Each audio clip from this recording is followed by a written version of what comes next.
Well, good afternoon to everybody. Well, after all the 10 systems to how to assess the recruitment, to say recruitment is irrelevant sounds a little bit offensive, but it's not offensive. That some recruitment, at different extent, depending on the way you measure, exists in RDS, there is no question.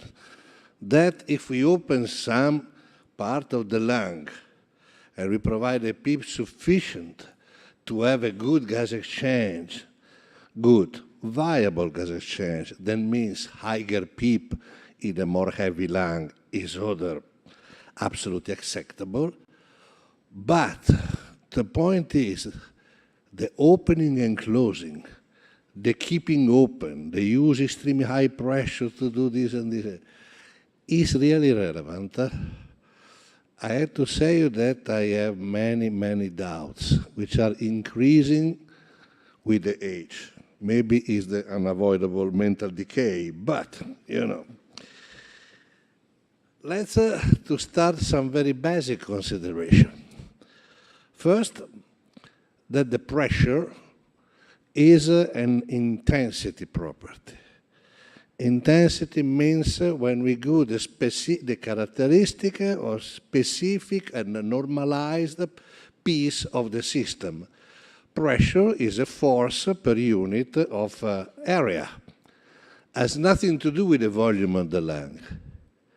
Recruitment is the capacity property. That means it has a lot to do with the dimension of the system.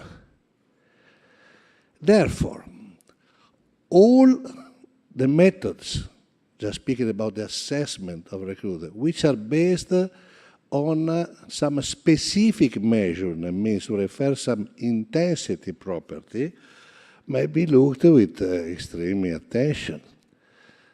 As an example, the ultrasound. As an example, the impedance. The electric impedance does not measure the air or the water or the recruitment, it measures the resistivity, which is the property of a transit of current through a piece of unit of tissue, not all the lung. Having said that, for the same pressure, 5, 10, 15, 45, I may have in one lung with great recruitability and with low recruitability. Here I have an example. Let's see the superimposed pressure. That means the mass, which may be inside alveoli, outside alveoli, but I have a given mass which compresses one good solitary alveolus or pulmonary unit. I have 10 centimeters of pressure here. This is compressed. To keep open, I needed at least 10,01 centimeters of pressure. To open, I need a little bit more because I had to overcome the surface tension forces. For opening and keeping open require different pressure for this reason. But if I have, instead of 3,000 pulmonary units which are collapsed, for the same pressure, the PEEP to keep open is exactly the same. And the pressure depends on the doctor. The recruitability depends on the nature of the disease, leading to ARDS. Because some patients have a huge recruitability, some patients low recruitability, depends on the evolution of the system. So we call, different from the radiologists, they use the same word. For us, a consolidation means something that whatever pressure you can put in cannot be open. And this typically is when you have something into the pulmonary unit, inside. If it's full of cell, debris, fibrosis, red cell, hemorrhagia, whatever, you can put whatever pressure you want, you cannot open. If you have pure water, it's questionable. We discussed with Meyer for 30 years, at the end, take a beer and everybody's okay. if there is a possible shift of the water, I think if this exists, maybe it's in the cardiogenic edema, not in the dense edema that we have in patients with ARDS. Then, if I have a primarily extraalveolar collapse, that means, extraalveolar increased mass as the interstitium, I have an increase of the weight, I have compression atelectasis, which are perfectly recruitable. And at different degrees, the consolidation and the recruitability are mixed in a patient with ARDS. This is an old slide, I don't remember how many years ago I did, but I think the model is still stay together, because we have some part which is opens and closed normally. Usually it's up when you see black. Then the French say focal ARDS, diffuse ARDS, patchy ARDS, and so on, are all different words to publish one paper without introducing really different concepts. The concepts are very simple.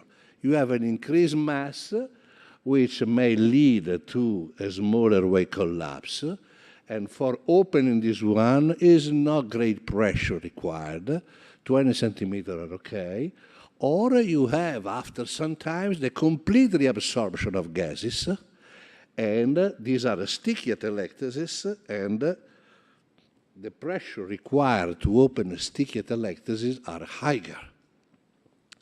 And then we have a part that you have to leave the God of the nature to take care, as, let's say, one lobar pneumonia, a pneumococcus. You don't recruit anything. You give antibiotics. Sometimes you don't give antibiotics. You wait. And this, Pietro already showed it. When we did this study, we were not really expecting something like that, because I did not expect to have, well, I have to say that whatever I did in my life, very rarely I found what I planned. There was always something different. But, you know, here we have some patient with a tremendous amount of recruitment and some patient here. Now, the problem is the term recruitment. Recruitment is a military word. When the people have to go to the war, I recruit the soldiers. So recruit means to go from a status A, civil, to the status B, soldier, or from the status A, collapsed, to the status B, not collapsed. This is our definition of recruitment. Then, if you look the VP curve, ultrasound, all these kind of things, you have some opening, but you have also some better inflation of the units which are already open. Why I say that? But imagine the normal lung. Normal lung is a sigmoid shape, which is very sexy.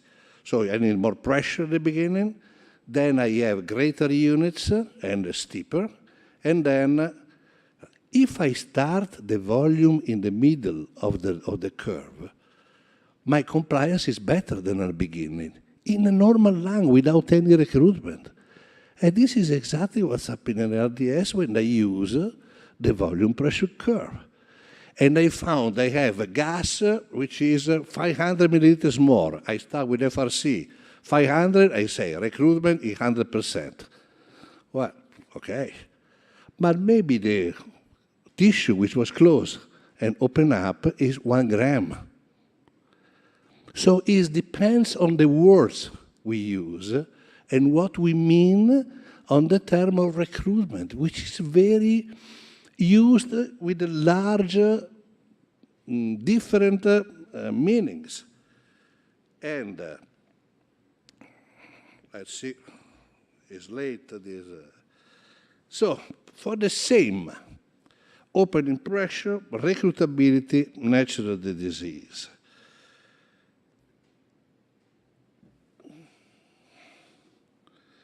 I have finished? No, I don't think so. Okay. And now we arrive to the opening and closing. The opening and closing is a long story which has three components, which are one paper of Mead, theoretical, which was proved. No, I don't tell you, read the paper. And the second was the editorial by Lachman, Open the Lung, Keep it Open. And the third were experiments in isolated rat lungs done by Tremblay, Valenza, Muschedere, and so on, that found that if you have less people, you have more cytokine around. There was one paper of Ranieri in which we found that if you have protective strategy with tiger people, you have a little bit less of cytokine, nothing impressive, and not necessarily linked to opening and closing, because they may have unhomogeneity of the lung, even if I have two regions with a little bit different elasticity. So one thing is opening and closing. Another thing is dangerous or not? And you know, the question is extremely relevant from a clinical point of view. Because if you marry, as the Brazilian, the concept of that whatever opening and closing is terrible, you need big PEEP. That means you must have a PEEP greater than 20 if you want to keep all open whatever has been recruited. That means your heart becomes like this, compressed by two lungs which become almost stone. Because at that pressure, you are close to the total lung capacity. And you can use also very small tidal volume, as in high-frequency oscillation. It's not an irrelevant question. I had a discussion yesterday with Bellani about the protective lung strategy. Protective from what? Protective from the doctors. We do not protect versus the RDS. We protect around a possible mistake. Here is an old example that even on 20 of PEEP, part of the lung makes gymnastic. Then we examined it very recently, has been just published, no? With Cressoni. A paper in which we examined, I think, 33 patients, something like that, in which, different from many other studies, the most of these patients had a severe ARDS, and about half of the severe ARDS, it was a majority, was on ECMO, so on extracorporeal support. It was quite impressive to see that, look, this is the recruited tissue. Pressure 15, 25, 35. This is end expiration. This is the inspiratory pressure starting from 5 of PEEP, and you recruit this amount of tissue. This is the end expiratory pressure starting with PEEP, starting from 15 of PEEP, and this is the amount of the recruitment in this series in which more represented were the patient with the higher recruitability. That means at 5 and 15, you have a little bit less, not significant, but who cares about the PEEP? The meaning is that the consistent fraction of the lung was opening and closing. If I want to keep open everything here, I have to use a pressure as such as to stay at this level, which means kill the patient. And mean ignoring completely the hemodynamics. This was a Caironi, in which the message was the same. What they say was not exactly the same, because in this patient, we had a different collection of patients. They were less severe, but still some opening closing was present also in patients with lower recruitability. This one, 20 grams versus under 20. There is some problem with this slide. The recruitment pressure curve for the patient with a mild, with moderate, with severe RDS, and with severe RDS in ECMO, which are the more severe within the severe. And what the curve should show is just that you have more in patients with RDS severe, even at 35 centimeter of pressure. If you recruit at 45, recruitment maneuver, you open up. About 30% of the lung in severe RDS and moderate severe is closed at the 30 centimeter plateau is closed. That means between 30 and 45, I can open 30% of the recruited lung. Let's see now, I open up 30% of the lung. If I do not provide a pressure as such to prevent, I have open and closing. But this pressure will be around 25. If I keep at 15, I will have a progressive closure of the lung. And everybody knows, because there is a big fashion of the recruitment maneuver, that you put a gas, a very high pressure, the PO2 goes up, and then the PO2 starts to go down. So at the end, is dangerous the opening and closing? To see, try to look in this way. The science, how proceed the science and the knowledge since the times of Aristotle and Galileo up to Popper. I have a series of observations, okay? And observation makes me a general hypothesis.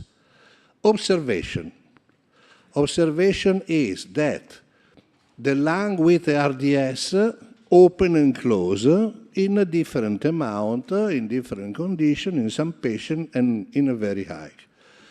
Some experimental data tell me that opening closes of the right lung is associated with the cytokine. The mid experiment tell me that theoretically the opening and closing is associated with a big pressure, local pressure. Okay? If so, which is the hypothesis? If I prevent opening and closing, I will have a better outcome, right?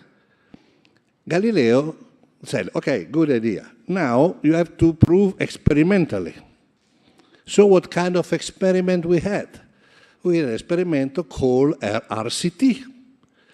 And we did 3 randomized trials, which had a different name, but this was the meaning, in which I compared big atelic trauma, or let's see, higher atelic trauma, having as average 5-6 of PIP, versus lower atelic trauma, which is around 15 of PIP. In the general population, what's happened? Absolutely nothing. That means that the hypothesis did not prove the thesis that opening and closes is associated with greater damage than some volotrauma, as an example, provided at 15, if exist. We have to accept that. And you say, you are very ignorant, an old man. You forget that if we do the meta-analysis of the meta-analysis of the meta-analysis, we protect everything, because there is a little subgroup, the more severe, which benefit of PIP, higher PIP, and the more severe, the lower PIP. Forgetting one thing, that if I have a big patient with a big recruitability, without opening all the lung, I need anyway some higher PIP to provide the same gas exchange, just for PIP. The PIP just to provide a better or decent oxygenation. And if I want to have the same oxygenation, let's say 60 or 70, I use higher PIP, I have to use higher PIP, in a patient with severe RDS than in a patient without severe RDS. That's it. So I think it's time. I don't want to tell you the recipe, because until 2 years ago I was absolutely convinced, okay, mild RDS, who cares? Middle RDS, moderate, 10 OP. Why not 15? Why? Because 10 is more reasonable, between 10 and 15, okay. Severe RDS, greater than 15, which is maybe true in terms of oxygenation. But I think we should forget the idea that opening closing is a so terrible thing. And the recruitment maneuver is something salvific instead of killing the lung. I thank you for the attention.